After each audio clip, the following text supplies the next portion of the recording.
So here we are with yet another recording from the Board Game Geek Octagon Tournament 2. With me is Andrew once more. Hello, Andrew. Hello, everybody. And it's been a long day. We're going to see yet another match this Sunday, and we hope for an exciting match between Malvolio and Kufel007.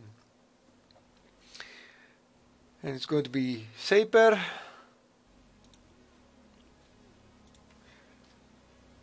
Let's see what the Malvolio is. He hasn't even loaded the deck.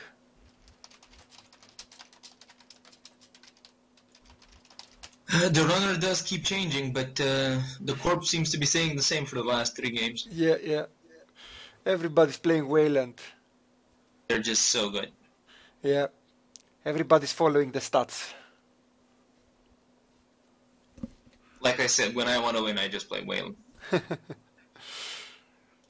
So let's see if we have any more interesting commentaries to make yet. We'll find something. There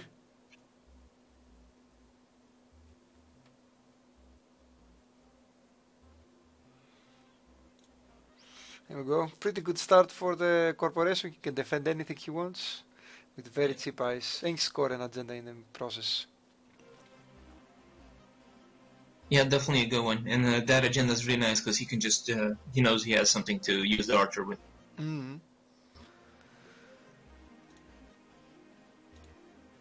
And there's no code gates, and the runner has 2 Zoo 13s in his hand. Yeah, but of course he doesn't know it, so he's playing it safe for now.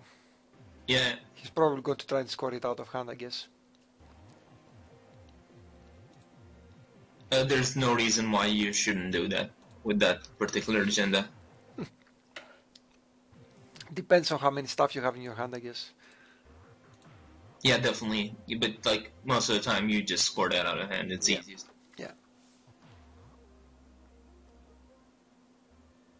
Yeah, and as a funny note, you can always tell, like, there's all the threads on Board Game Geek that what you like playing, better runner or corp, and people obviously say both. They don't really care. Yeah. But you can tell that some people have like particular affinity with at least one faction or one side, because when you always talk about cards, you always talk about Jinteki cards, and when I talk about cards, I talk about shape or criminal cards. Yeah, my field is definitely Jinteki because I find it's the hardest and more interesting card to play. Whereas when I play Wayland, it's much more relaxing in a sense because I like, yeah, whatever I do is going to be good. Whereas with Jinteki, I'm always sweating. What's the best thing to bluff? Yeah, Jinteki is all about the mind games, and it makes for a much more interesting game, I think. Mm. I also like NBN because you have to figure out how you play it best. Again, same thing. You run a lot of thoughts. You get a lot of things go through your head, and you have to figure out which is the best choice at the right time. Yeah. There we go. We have a fast runner. Doesn't care. Let's go through everything. Probably cursing his luck now that he doesn't have either a senti breaker or a barrier breaker. He has just 2 code gate breakers. I'm not sure I like. Please go on. Yeah, I'm not sure I like the idea of not using your Saper ability every turn. He should have played one of his cards, at least Zoo. Because, you know. Yeah, I think that's what he wants to. I think he's gonna Aesops them. Yeah, so why not play them now that they're for free? I have no idea. He just wanted some economy, some steady economy, and 2 runs, I guess. Hmm.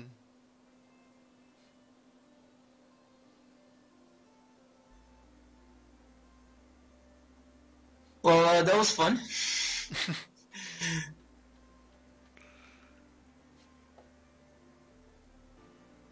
How often do you see a priority requisition on the first run on R&D? I don't know, more often than I'd like. It's just as much as any other agenda, I guess. I don't really keep stats about something like this, so I can't really tell if it's something very common. No, it's probably not very common, but again, it's very good for morale when you start with 3 points. Yeah, it's just like, especially for the opponent, he just goes. He gets that sinking feeling. I shouldn't have put that. I shouldn't have put that shadow there. There we go. Here comes the trust stuff. Yeah, you should probably install the Zoo13 too. Actually, yeah, well, he can.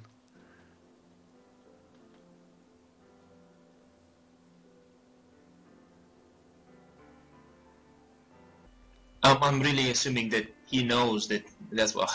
What does he have him in? Don't know it. Why not just use Gordian blades then? Who knows?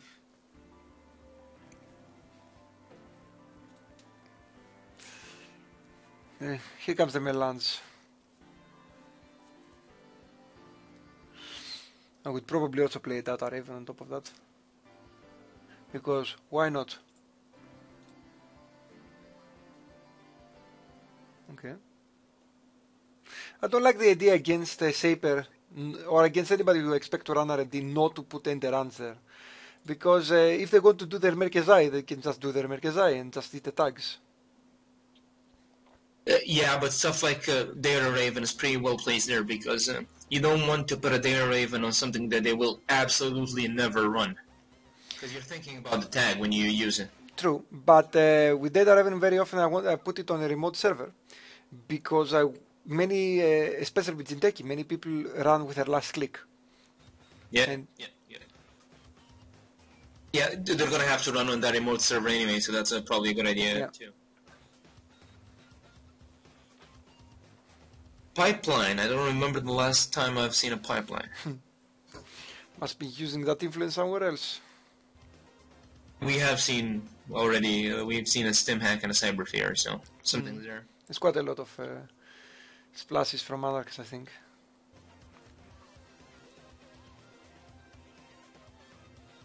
Yeah, a lot of people are discussing that Pipeline is now will become playable as soon as Dinosaurus comes out, because yeah, +2 strength is quite a lot. Yeah. I'm wondering if it's a good idea to trust that sacrificial construct, especially against Wayland.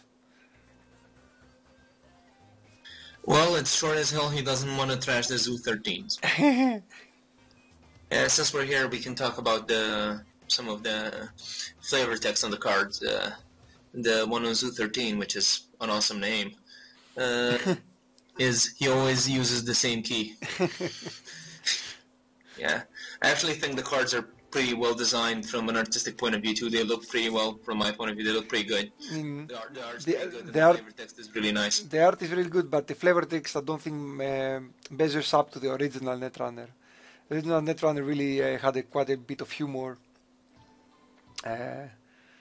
So it was the artwork might be utter crap, but it was really fun to read the flavor. I just read some of them, and they were good, but I quite like some of these ones too.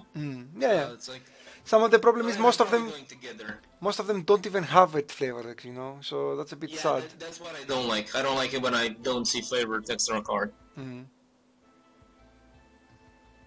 really like the Shadow one too.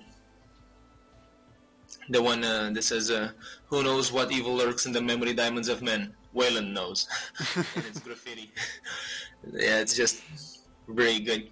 Some of it is really good, some of it is really crap, but I mean, or some of it is non-existent, which is worse. Yeah. I really like when the games don't take themselves too seriously and actually put some humor in it. Yeah, I think Android is a pretty humorous. I mean, in some cases, yeah. As a universe itself, you mean? Have you played the Android the game itself? No, like I said, I have not played it yet. I have it there, and it's like, I mean, the game has some humor in it. I have not played the game. The game looks pretty, I've read like you have the excerpt in, what is it? In which one is it? It's not in What Lies Ahead. It's in Trace Amount. You have an excerpt from Freefall that talks about crime committed by a clone or a biroid, I think. Yeah. And it's like, yeah, it's pretty gory. Okay. It's nothing obvious, but yeah, they pretty much describe a room full of blood everywhere. Okay. Have you seen are you into cyberpunk stuff generally? I like the concept, but I have not read that much. I know some of the books, but they're on my to read list. Okay. I think it's a pretty standard universe from what I've learned. So it's like, I think they also admitted to this when they said that it takes like a lot of inspiration from Cyberpunk 2020, which is it's basically the original Netrunner. Exactly, yeah. But like the Android universe definitely builds up on the Cyberpunk stereotype. Actually, the Android universe is a bit, I think, more high-tech than most Cyberpunk. It's more clean in some ways, more shiny, more polished. Yeah, it's definitely it's user-friendly. Yeah, most Cyberpunk stuff is neat, is dark and gritty, whereas this is more, nice and shiny. Yeah, and finally we see a Zoo 13 go away. Yeah, definitely. Most of them have like a lot of I've heard that people saying that Android is a dystopian universe, and it is true. But it's like comparing to other cyberpunk novels, it's not that much. Sunshine. Yeah. Now that all the hostiles are coming in, maybe we'll see it darken up a bit. They don't look that brutal. I mean, the Ron and then the dedicated response team, they're very light.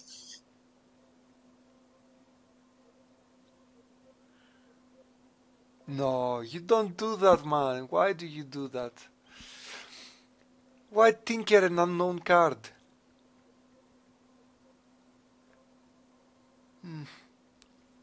Yeah, and when he sees it's a Data Raven, he'll have lots of fun. Yeah, he'll get a tag, or he'll probably jack out. He'll just jack out. Yeah, and it's even his last click. So. It's his last click. He has 2 cards left. The opponent does have a Scorched Earth. He doesn't know that. Yeah, but it's weird, and you expect him to have one. I wonder if he will just break through so as not to waste his tinkering. No, I don't think so. He should just cut his losses. Let's see. It costs so much. He's sinking. He's gonna sink really deep if he goes along with it. That gruesome universe we were talking about, Wayland is going to show you how you do it cleanly with a Scorched Earth. No bodies. Yeah. Cauterize the wound. No! Here you go. Game over. Yes. It's game over. It's like, I don't blame him that much. I've done exactly the same thing when I do a dumb mistake, like I play tinkering on something that I shouldn't tinker, and then I say, well, I risked it and I did something dumb, might as well go all the way. And, well, maybe he's lucky enough and gets another... Why did he use his pipeline? He has his zoo. He likes it. He likes his pipeline. Okay, well, he won't live to regret the mistake anyway, but... Yeah, it doesn't matter. Like, the corporation is in, whatever, break whatever you want. You're a very dead man. You are dead. Maybe he'll be lucky and get another priority. No. Okay. No, let's finish this. Yeah. There you go, that was quick. Didn't even think about it. Yes.